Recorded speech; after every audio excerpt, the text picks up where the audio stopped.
Rasulullah SAW pernah bersabda, Inna sawma Ramadan mu'allakun bainas sama'i wal ard la yurfa'u illa bizakatil fitri. Puasa Ramadan itu digantung di antara langit dan bumi dan tidak diangkat kecuali dengan menunaikan zakat fitrah.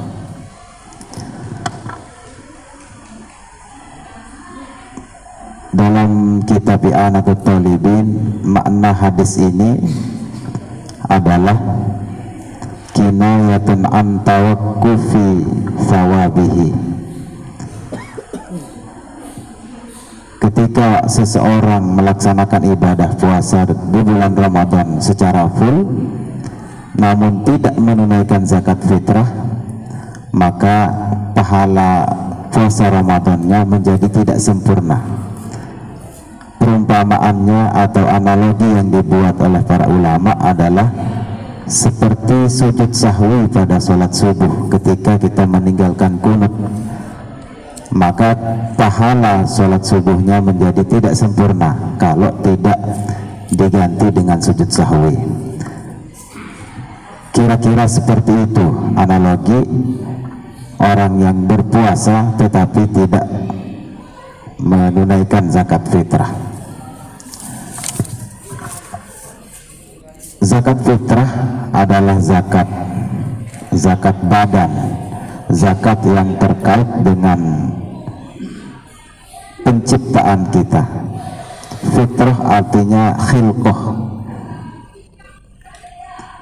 Di dalam ilmu fikih, di dalam kaidah fikih, zakat fitrah itu memiliki beberapa persyaratan, beberapa ketentuan. Ketentuan yang paling umum adalah ketika kapan seseorang itu wajib mengeluarkan zakat fitrah, ketika mendapatkan dua torofain atau dua sisi. Satu sisi mendapatkan ujung dari bulan Ramadan, kemudian di sisi yang lain dia mendapatkan awal dari bulan Syawal.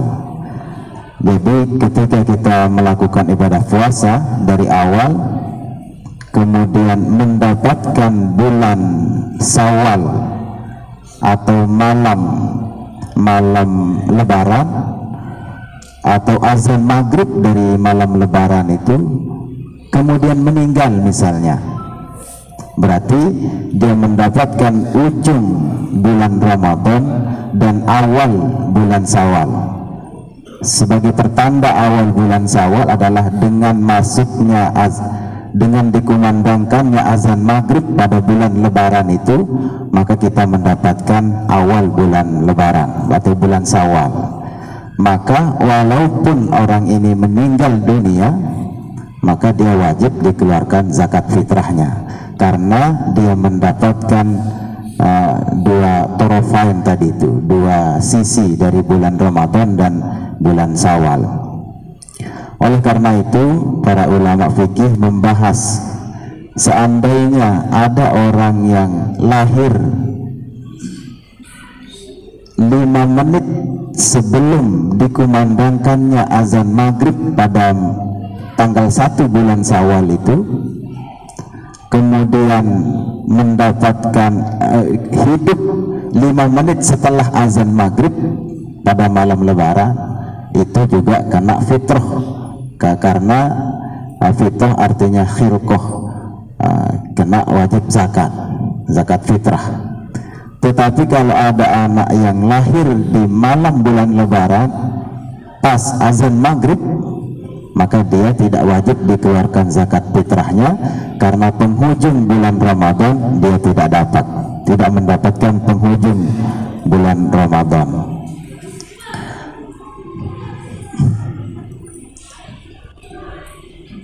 Bapak Ibu yang kami hormati, di mazhab kita, mazhab Imam Syafi'i, zakat fitrah itu harus dikeluarkan. Batas akhir pengeluarannya adalah di hari tanggal 1 Syawal itu. Paling afdol adalah sebelum takbiratul ihram, pelaksanaan sholat id. Tetapi kalau lewat dari tanggal 1, maka hukumnya adalah haram walaupun jatuh qada. Di mazhab Syafi'i agak sedikit ketat persyaratan-persyaratan zakat fitrah itu. Antara lain adalah satu orang atau satu zakat fitrah itu menurut pendapat yang muktamad, yang bisa dipegang dan difatwakan, adalah harus diterima oleh 3 orang asnaf. Seorang yang mengeluarkan zakat fitrah minimal penerimanya 3 orang. Itu yang muktamad di mazhab Syafi'i. Tetapi ini menjadi berat ketika di era kita sekarang ini susah untuk mencari 3 asnaf, misalnya fakir, miskin, gharib misalnya. Minimal satu zakat fitrah itu diterima oleh 3 asnaf itu. Oleh karenanya kalau di mazhab-mazhab lain cukup dia menyerahkan zakat fitrah, itu sudah terbebas dari tanggungan kewajiban mengeluarkan zakat fitrah. Nah, yang menjadi beban kita adalah di era kita sekarang ini susah untuk mencari 3 golongan per 1 orang mengeluarkan zakat fitrah. Oleh sebab itu para tuan guru kita memberikan solusi atas permasalahan ini, antara lain ketika dalam satu anggota keluarga itu jumlah personilnya 5 misalnya, berarti 5 yang wajib zakat. Maka solusinya adalah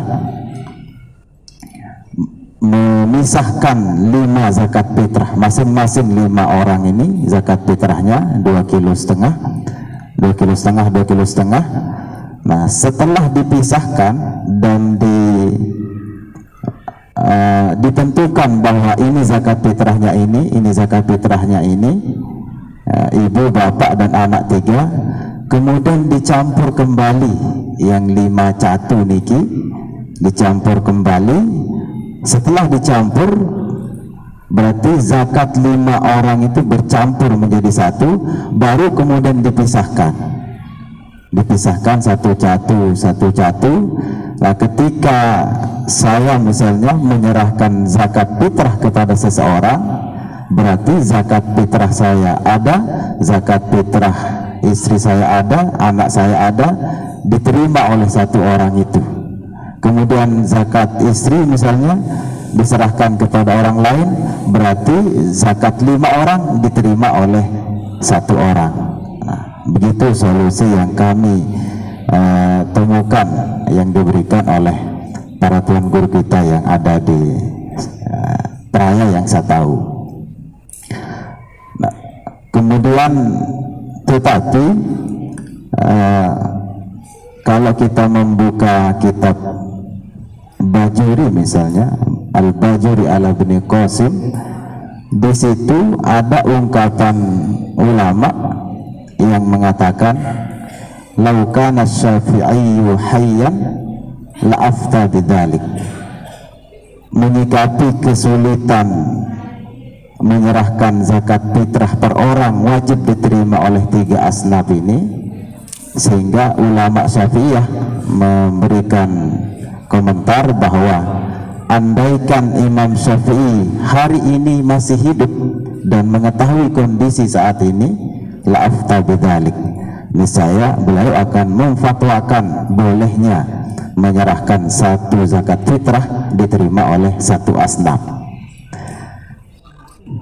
Bapak Ibu yang kami hormati, memang di mazhab kita agak ketat pada permasalahan ini.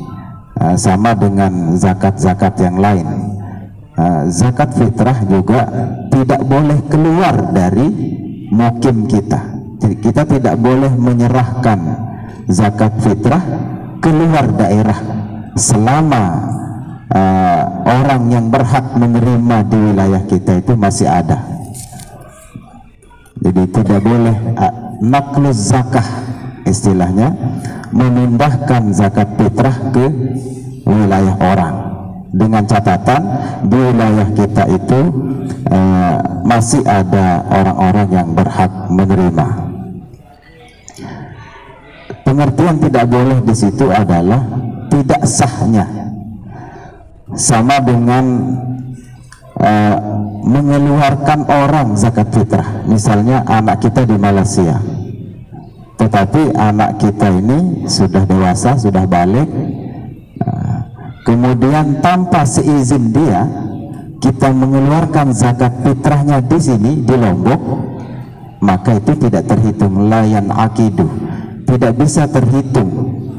Nah, maka menjadi kewajiban pribadi seseorang muslim ketika dia sudah balik atau ketika dia sudah dewasa mengeluarkan zakat fitrahnya sendiri kalau dia mampu di tempatnya sendiri, di wilayahnya sendiri. Jadi tidak sah mengeluarkan fitrah orang di luar daerah dan dikeluarkan zakat fitrahnya di daerah lain. Nah, kecuali baru boleh ditunda zakat fitrah itu ketika tetangga kita keluar daerah, kemudian menunggu kedatangan dia, sambil menunggu kedatangan dia sehingga selesai sholat id, selesai sholat pelaksanaan id, baru kira-kira dia kembali, maka di situ kita boleh menunda pengeluaran zakat fitrah. Nah, jadi Bapak Ibu yang kami hormati, mungkin sekedar itu yang bisa kami sampaikan. Kurang lebihnya mohon maaf. Wabillahi taufiq wal hidayah. Wassalamualaikum warahmatullahi wabarakatuh.